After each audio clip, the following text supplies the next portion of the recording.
ಎಲ್ಲರಿಗೂ ನಮಸ್ಕಾರ. ನಾಗರ ಪಂಚಮಿ ಹಬ್ಬದ ಹಾರ್ದಿಕ ಶುಭಾಶಯಗಳು. ಈ ದಿನ ಕೆಲವೊಂದು ಕಡೆ ಅರಿಶಿಣದ ಎಲೆ ಕಡುಬು ಮಾಡುವಂತಹ ಪ್ರತೀತಿ ಇದೆ.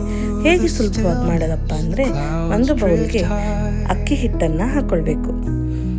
ಅದಕ್ಕೆ 3-4 ಚಮಚದಷ್ಟು ತೆಂಗಿನೆಣ್ಣೆಯನ್ನು ಹಾಕ್ಕೊಳ್ಳೋದು. ನಂತರ ಸ್ವಲ್ಪ ರುಚಿಗೆ ತಕ್ಕಷ್ಟು ಉಪ್ಪನ್ನು ಹಾಕಿಕೊಳ್ಬೇಕು.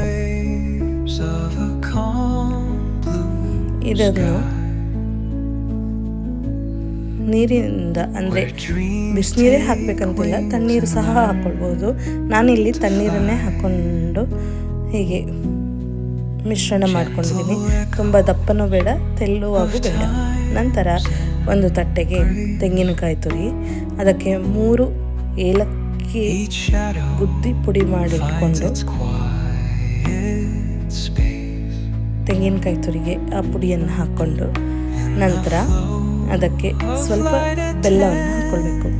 ನಿಮಗೆ ಸಿಹಿ ಜಾಸ್ತಿ ಬೇಕು ಅಂತಾದರೆ ಬೆಲ್ಲದ ಪ್ರಮಾಣ ಜಾಸ್ತಿ ಹಾಕ್ಕೊಳ್ಳೋದು, ಅಥವಾ ಸಿಹಿ ಕಡಿಮೆ ಬೇಕು ಅಂತಾದರೆ ಬೆಲ್ಲದ ಪ್ರಮಾಣ ಕಡಿಮೆ ಹಾಕ್ಕೊಂಡು ಹೀಗೆ ಅದನ್ನು ಎಲ್ಲವನ್ನು ಸಹ ಸರಿಯಾಗಿ ಮಿಕ್ಸ್ ಮಾಡಿಕೊಳ್ಬೇಕು.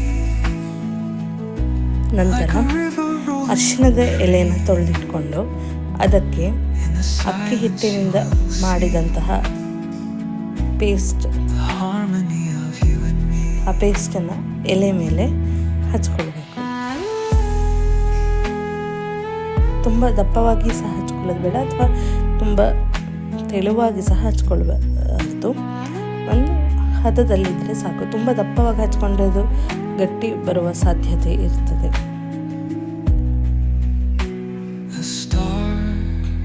ಹೀಗೆ ಹಚ್ಕೊಳ್ಬೇಕು. ನಂತರ ಇದಕ್ಕೆ ಮಾಡಿಟ್ಕೊಂಡಂತಹ ತೆಂಗಿನಕಾಯಿ ತುರಿಯ ಮಿಶ್ರಣವನ್ನು ಹಾಕ್ಕೊಳ್ಬೇಕು.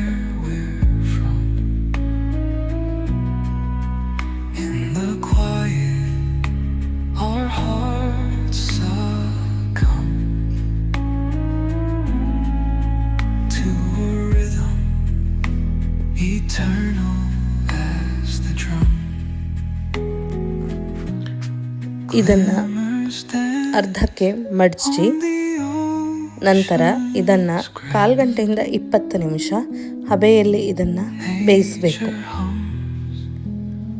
ಇದು ಬೇಯುವಾಗ ಇಡೀ ಮನೆಯು ಅರಿಶಿಣದ ಪರಿಮಳ ಬರುತ್ತೆ. ಬಹಳ ಚೆನ್ನಾಗಿರುತ್ತೆ ಇದು. ಈಗ ಅರಿಶಿಣದ ಎಲೆ ಕಡುಬು ತಯಾರಾಗಿದೆ. ಇದು ಬಿಸಿ ಬಿಸಿ ಇದ್ದಾಗ ಇದಕ್ಕೆ ಸ್ವಲ್ಪ ತುಪ್ಪವನ್ನು ಸಹ ಹಾಕ್ಕೊಂಡು ತಿಂದರೆ ಬಹಳ ರುಚಿಕರವಾಗಿರ್ತದೆ. ಇದು ತುಂಬ ಸಾಫ್ಟಾಗಿ ಬರುತ್ತೆ, ಹಾರ್ಡ್ ಇರಲ್ಲ ಇದು. ನಮ್ಮಲ್ಲಿ ಹೀಗೆ ನಾಗರ ಪಂಚಮಿ ದಿನ ಅರಿಶಿಣದ ಕಡುಬನ್ನು ಮಾಡಿ ತಿನ್ನುವಂತಹ ಪದ್ಧತಿ ಉಂಟು. ನಿಮ್ಮಲ್ಲಿ ಹೇಗೆ ಆಚರಣೆ ಉಂಟು ಅಂತ ಕೆಳಗಡೆ ಕಮೆಂಟ್ ಬಾಕ್ಸ್ನಲ್ಲಿ ತಿಳಿಸಿ. ಎಲ್ಲರಿಗೂ ಧನ್ಯವಾದಗಳು. ಈ ಚಾನಲ್ನ ಲೈಕ್ ಮಾಡಿ, ಶೇರ್ ಮಾಡಿ, ಹಾಗೆ ಸಬ್ಸ್ಕ್ರೈಬ್ ಸಹ ಮಾಡಿ. Thank you so much.